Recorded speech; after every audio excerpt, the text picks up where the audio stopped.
Hello friends, আশা করি সবাই খুব ভালো আছেন। আজকে খুব সিম্পল একটি রেসিপি করে দেখাবো। আজকে তৈরি করব সিম্পল ঢ্যাঁড়স পোস্ত রেসিপি। কিভাবে এই ঢ্যাঁড়স পোস্ত করবেন তা জানতে সম্পূর্ণ ভিডিওটি দেখুন এবং চ্যানেলে নতুন হলে চ্যানেলটিকে সাবস্ক্রাইব করে পাশে থাকুন। তাহলে দেখে নেওয়া যাক আজকের রেসিপি। এইখানে আমি 300 গ্রাম ঢ্যাঁড়স নিয়েছি। ঢ্যাঁড়সটা আমি লম্বা করে কেটে নিয়েছি এবং প্রথমে ধুয়ে নিয়েছি, তারপর কেটে নিয়েছি। এইবারে আমি একটা পেস্ট তৈরি করব। তার জন্য এইখানে আমি 2 চামচ পোস্ত আর 8-10টার মতো কাজু দিয়ে দেব ও 4টা কাঁচা লঙ্কা ও কয়েক টুকরো আদা।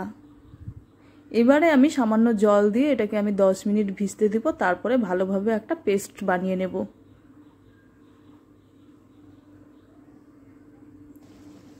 এইবারে আমি প্রথমেই কড়াইতে সরষের তেল দিয়ে দেবো। যেহেতু সরষের তেলে রান্না করব তাই আমি সরষের তেল দিয়ে দেবো। তেলটা গরম হয়ে গেলে এখানে আমি এবারে ঢ্যাঁড়সটা দিয়ে দেবো।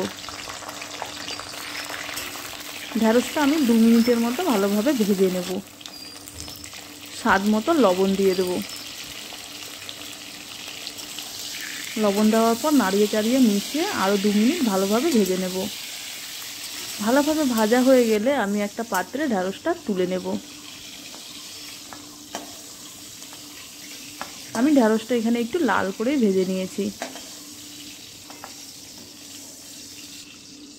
ঢ্যাঁড়সগুলো একটা পাত্রে তুলে নিলাম। তারপরে আমি ওই তেলের মধ্যে দিয়ে দেবো কালো জিরে, 1/2 চামচের মতো কালো জিরে দিয়ে দেবো। একটু নাড়িয়ে চাড়িয়ে যে পেস্টটা আমি বানিয়ে রেখেছিলাম পোস্ত, কাঁচা লঙ্কা, আদার, সেটিকে দিয়ে দেবো ও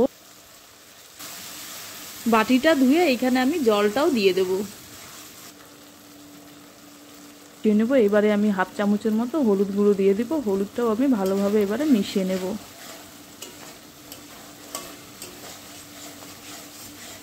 ভালোভাবে হলুদটা মেশানো হয়ে গেলে আমি যে ঢ্যাঁড়সটা ভেজে রেখেছিলাম সেটিকে এবারে দিয়ে দেব। আরও 2 মিনিট আমি পোস্তর সঙ্গে ভালোভাবে ঢ্যাঁড়সটা নাড়িয়ে চাড়িয়ে মিশিয়ে নেব।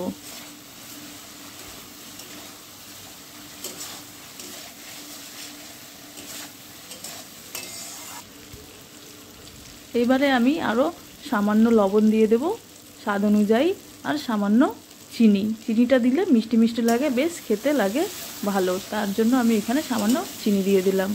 এবারে চিনি ও লবণটা ভালোভাবে মিশিয়ে নিয়ে এখানে আমি সামান্য পরিমাণে 1/2 কাপের মতো জল দিয়ে দেব।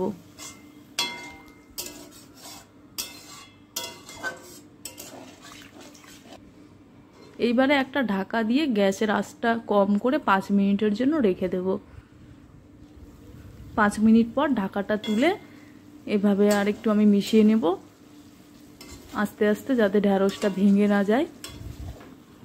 তাহলেই তৈরি হয়ে যাবে আজকে আমার সিম্পল নিরামিষ ঢ্যাঁড়স পোস্ত। আপনারাও বাড়িতে এইভাবে করে দেখবেন, গরম ভাতের সঙ্গে খেতে খুব ভালো লাগে।